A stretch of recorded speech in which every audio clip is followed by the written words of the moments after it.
Presidente Orsi, lo escuchamos a usted.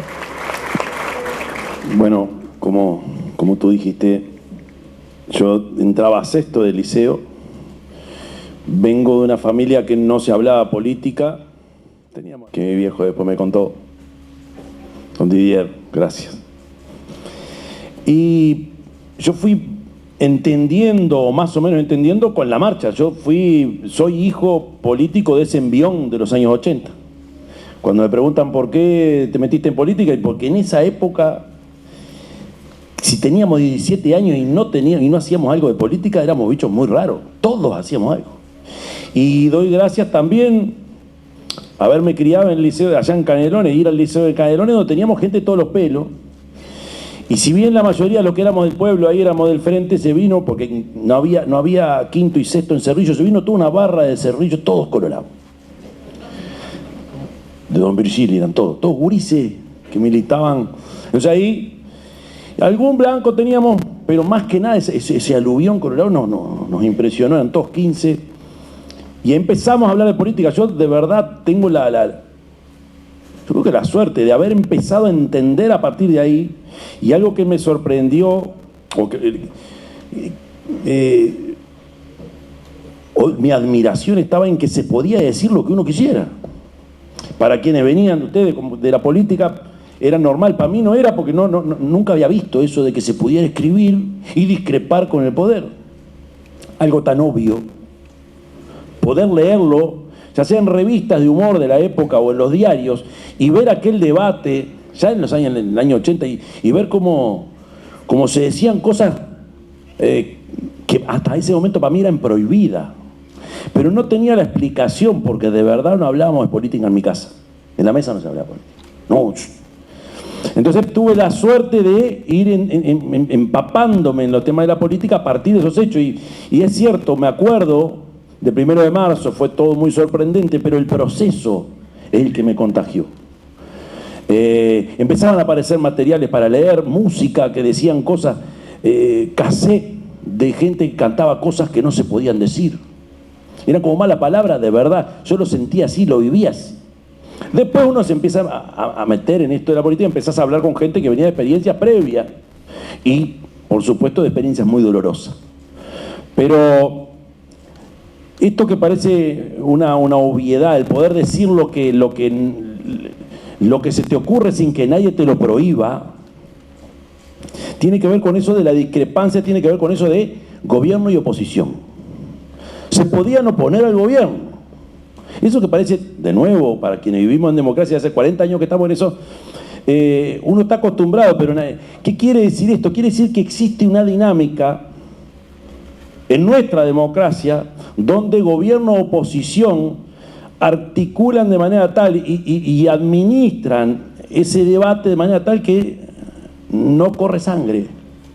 ¿Y qué quiero decir con esto? Que a veces la discusión se pone muy tensa, pero cuando uno analiza que la discusión y la oposición o ese debate se da en el marco de los partidos constituidos, ahí uno tiene que decir gracias que sea así. Porque no se escapa por los costados, porque uno lo puede enmarcar en las corrientes de opinión que incluso atraviesa la interna de los partidos, y que nos muestra que es la dinámica necesaria para una vida en democracia cuando uno tiene a la libertad como bandera. ¿Y qué quiero decir con esto? Siempre se habló de la homeostasis o el recurso homeostático que los partidos tenían y lo siguen teniendo, que es esa capacidad de los organismos de adaptarse a los tiempos y sobrevivir a esos tiempos. Nosotros en el Uruguay hemos pasado por varios procesos donde se nos puso a prueba ese recurso homeostático de los partidos.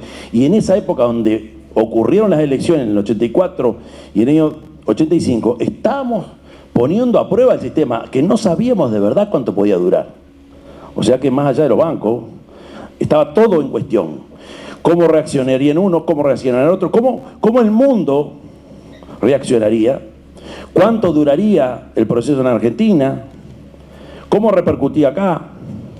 Y ahí, de verdad, y ahora que me tocó a mí este 1 de marzo y tuvimos la suerte de recibir muchas delegaciones y nos decían todo lo mismo, o casi todos nos decían, venimos porque en realidad admiramos su sistema. En aquella época también. La presencia de Uruguay, las visitas que tuvimos y la designación del canciller de la época. Y la posibilidad de articular con algunos actores, yo me acuerdo, don Felipe González en su momento, y cómo nos miraban, y analizo ahora cómo nos miran en un proceso donde tanto ha cambiado, donde de repente no valoramos, o no valoramos de la misma manera, no quiere decir que no lo valoremos, no lo valoramos de la misma manera, que vengan de afuera y nos digan, ustedes siguen siendo una referencia, creo que nos muestra que administrar oposición, la tensión oposición-gobierno, permitirnos una relación con el mundo que nos provoque también mirarnos en un espejo. Poner en valor el peso de los partidos políticos, y lo digo una y otra vez, me tocó en el acto cuando las elecciones, esa noche cuando a uno le toca saborear el triunfo, hay otra mitad en este caso de gente que se va a su casa con otra sensación, con otro sentimiento. Pero lo mejor que nos puede pasar, y nos pasó una y otra vez a todos los partidos, es que esa derrota circunstancial o ese pasaje a la oposición o no tener los resultados que uno espera, nunca es la renuncia a esa colectividad. Por eso cuando se habla de populismo, a mí lo que más el ruido que me hace el populismo cuando los líderes, los referentes se saltean las estructuras organizativas necesarias para una democracia. Entonces, cuando después de un proceso electoral uno ve las banderas también del otro ahí, y por supuesto el Parlamento es lugar de lujo para que eso ocurra, uno puede decir el camino es bueno. Y ¿cómo se hace mirando para el futuro? Y termino acá. Yo creo que este es el mejor ejemplo, la iniciativa que ustedes tuvieron, presidente, es el mejor ejemplo de cómo tenemos que mirar para adelante. Me tocó verlos en un análisis, creo que fue en Búsqueda, ustedes tres, y todos después salimos comentando. Da gusto que esto ocurra en Uruguay. Recuerdo incluso en la Intendencia de Canelones cuando el bicentenario de 1811, y verlos a ustedes ahí celebrando,